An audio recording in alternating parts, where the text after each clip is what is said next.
we're so happy to have you. Nice to be here. Thank you for joining us. Do you mind introducing yourself? My name is Marcia Schulte, and I'm running for mayor in Mount Olive. Very big deal. We are just very happy that we could get you here.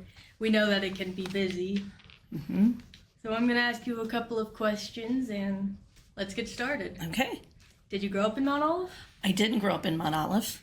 I grew up in Benelton, Gillespie area, but I moved here in 1988 when my second son was 2 weeks old. And we've lived here since then, so it's been about 37 years. I've called Mount Olive home.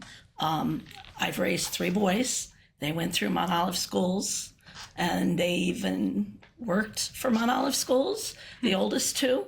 And the middle one still works for Mount Olive, and he lives here. I've been very involved when my kids were younger in the school and in the community. I was park board president. I teach here at the school. I substituted before I got hired. And so I've been here pretty close to 30 years. And I've done things in the school, activities, and supported them. I was union president for 11 years. And I seem to call Mount Olive home because I've lived here longer than I've lived anywhere else. You said you work at the school. Can I ask what position? I'm a teacher. When I started here, I was in special ed junior high. Then I went to preschool. Then I taught kindergarten for 14 to 15 years. And then I went back to preschool now. And this is my last year. I'll be retiring at the end of the school year. Oh, my. What made you decide to run for mayor? I feel that we need a change in our community. We need to get the people more involved. We need to get the people together. And I'd like to have monthly meetings with the citizens. And this would be in the evening. It would just be me and the citizens, no aldermen, no one else. Probably do a ward a week and see what they want, see if some of their desires are able to be accomplished. I'd like them to take ownership of what they want in town. And I think if they can form groups that they have a goal in common and they could work towards that, and we can bring other things to Mount Olive and make things better. There's quite a few groups that have done that, and they've been very successful at creating things like the Christmas festival and the ladies that do the decorating on Main Street and those kind of parks and everything. I think if we can get the people involved and talking out instead of just talking behind the council's back and things, if we get them involved and wanting to do things, if everybody works together, we can succeed a whole lot better when there's a lot more people working. Certainly, change is something we're all looking for, Right. especially now since times are changing so drastically and so fast. It's about time we all get together. Other than the title, what does being mayor mean to you?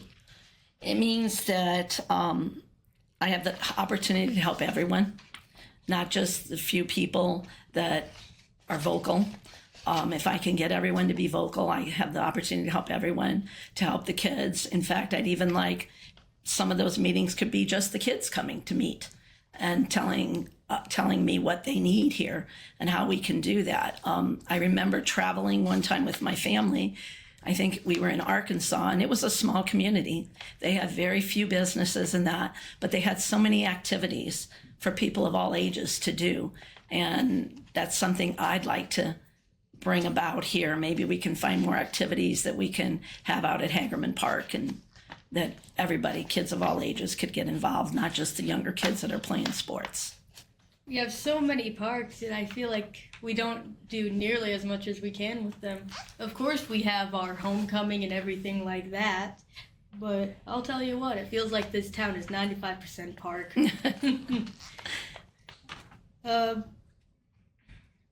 what improvements do you plan to make in Mount Olive? There's lots of improvements that are required that still need to be done because the government has restrictions. Lead water lines have to be completed. We need the streets completed and done.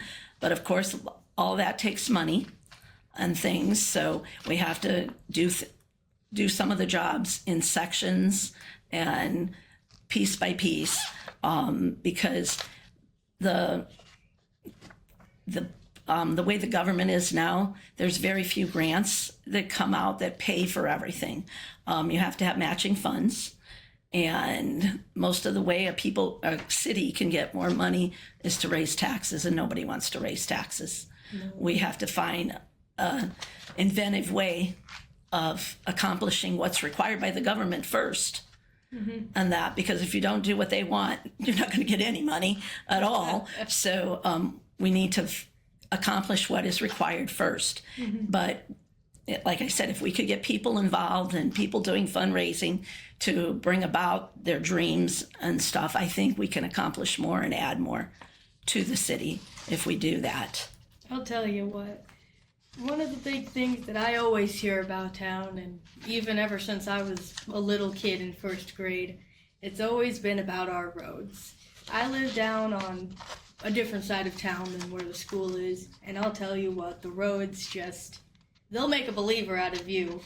You can bet I'm a safe driver in any town because of this one. Yep. We have started that since they put the water lines in. We've started. They have to grade up the road, and then they have to build it back up.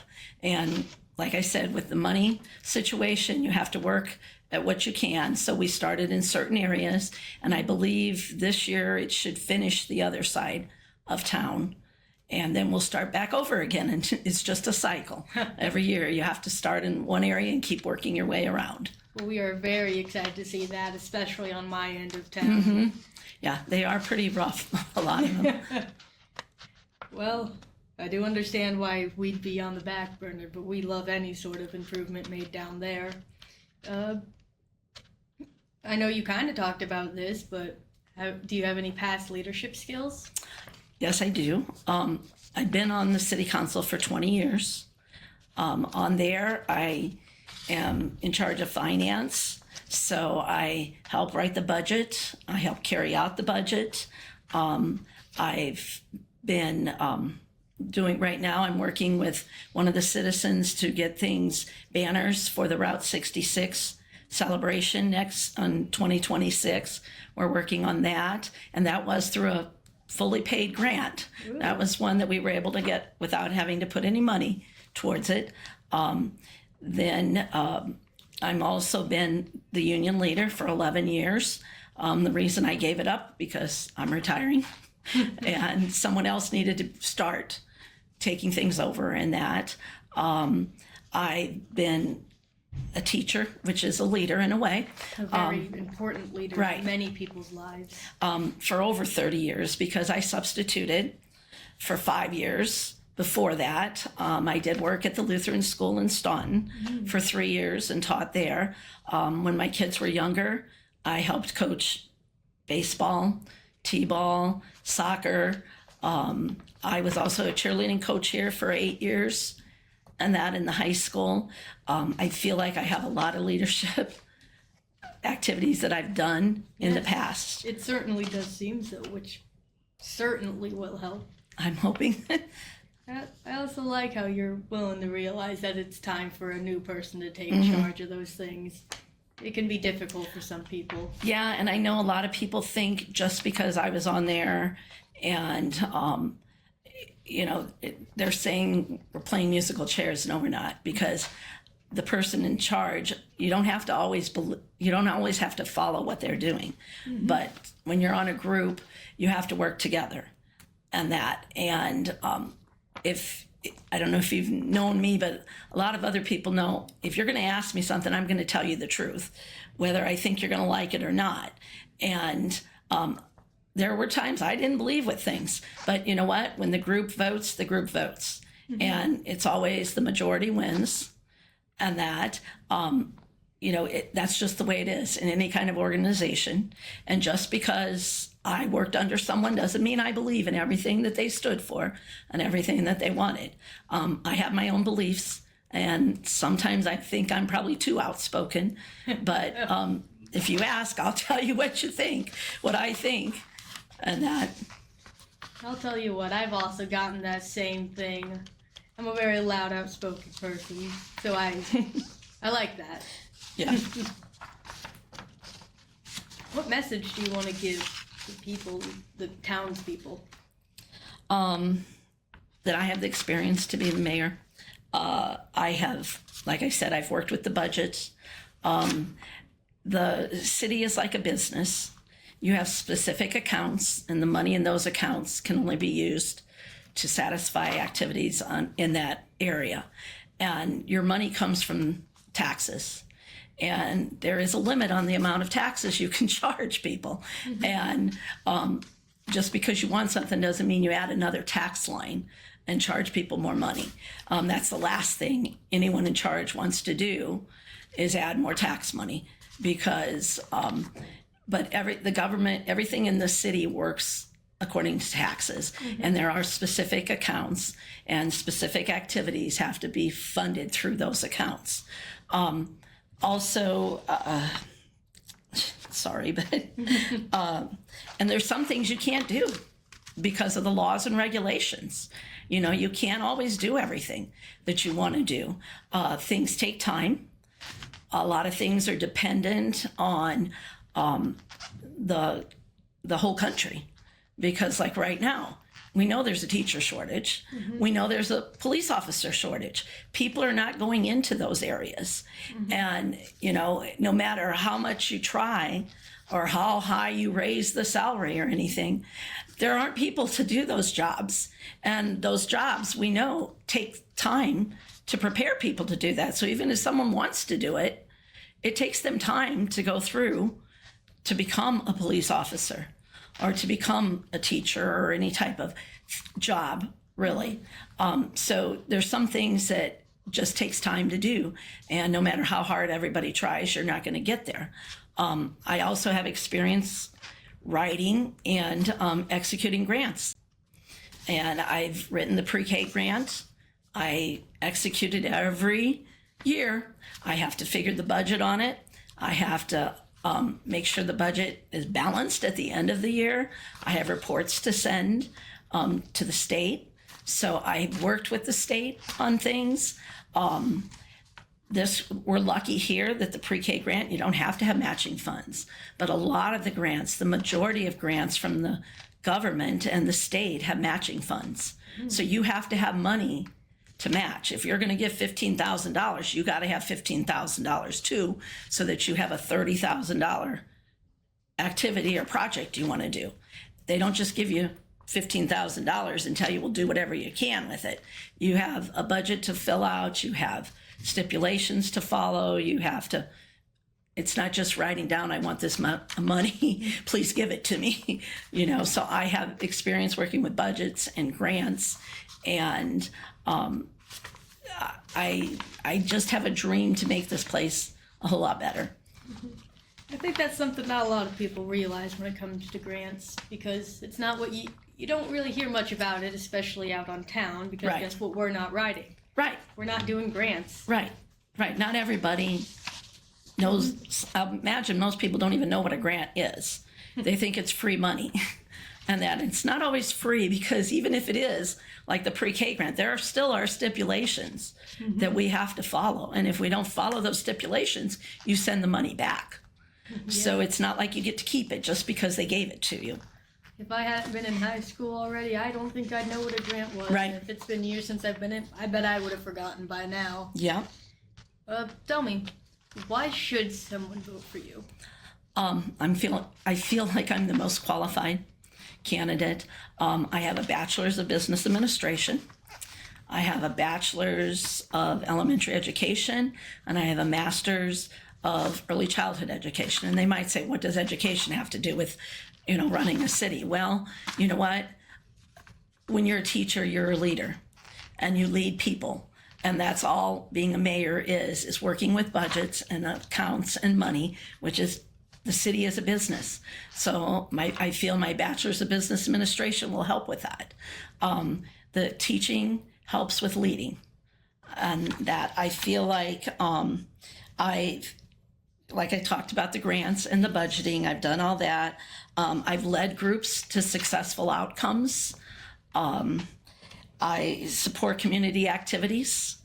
I volunteer to help. I provide resources. And most of all, I'll be a full-time mayor because I'm retiring. So I plan on having office hours. I plan on doing things. I won't have another thing to do but live my life, and I plan to be a full-time mayor. I won't have another job. And I'm not going to consider this a job because I don't need the money to survive on. And you don't get paid that much to be mayor. I wouldn't be able to survive on what I would get paid as mayor. I have income. I don't need that. And I would imagine if I took the time and sat down and added up the money that I donate to things and that, I probably spend more than what I get from the city.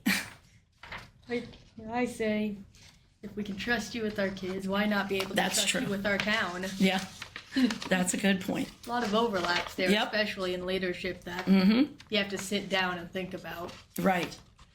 What's your core values? Well, the main thing is I'm honest. I tell it like it is, and some people don't like that. They want everything sugar-coated and everything happy, and that things aren't happy all the time. Life is hard. And, some people say I speak too roughly, and I'm, well, you know what? You go out in that world, nobody's going to treat you like you're a baby or like you're not going to get everything you want. You have to work for what you want, and that. And I try to be honest and tell people. I try to work with people. I'm dependable. I show up when I'm needed, and that. And if I can't, I'll explain that. I am open. A lot of people are afraid to approach me, but that's their problem, not mine. And and that's maybe what they're missing if they don't approach me and ask. If they go to someone else and ask, that's their choice. But if they don't want to approach me, that's their problem, not mine. But I think I am approachable. If you just make the effort to do that. I'm also compassionate. I want this community to grow. I want it to be a place that includes everyone in its development, not just the 9 people on the city council.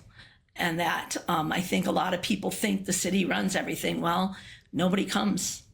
Nobody comes and sits in to see how things are done. Nobody comes and asks questions. They like to go out and talk, but you need to come and ask if you really want to know what's happening.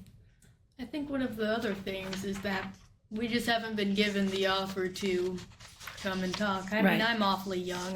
Right. But I don't remember much times in my life where there's always been an open door policy. You talk, I'll come talk.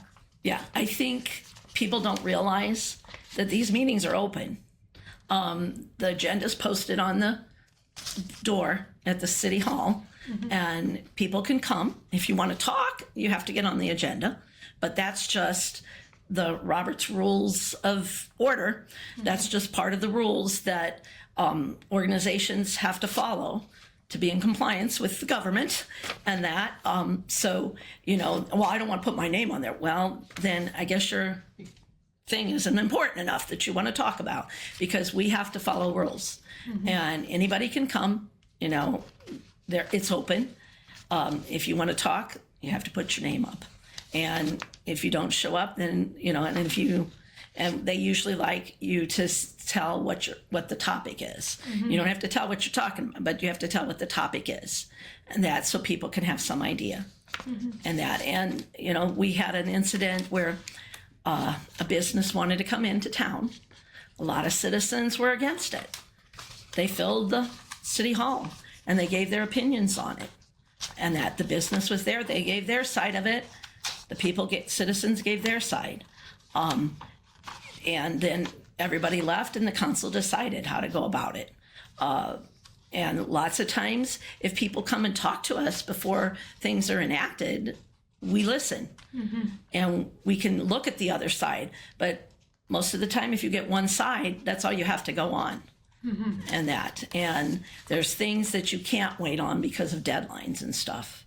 Yeah. So that's why I'm hoping to make it less scary for people by having meetings where the aldermen aren't there. You know, you're going to talk to me and that. And I'm going to try and make it that way and make it in the evening when people aren't working. And that, you know, it's just going to be who's going to take advantage of it. I think that will definitely make more people open to giving out their opinions and stuff. I hope so. Well, I don't have much. I don't have anything else to ask. Is there anything else you'd love? Yeah, I just want to say Leave one more myself on? thing. I moved to this community many years ago, and it's changed and it's growing. We're all facing hard times in some way. And I feel if we learn to join together and share ideas and dreams, that we'll be able to make our community a better place to live and raise children and to grow old together. I agree. Thank you so much for joining us. This is honestly an honor, and I've been so excited that I've had this chance. Thank you.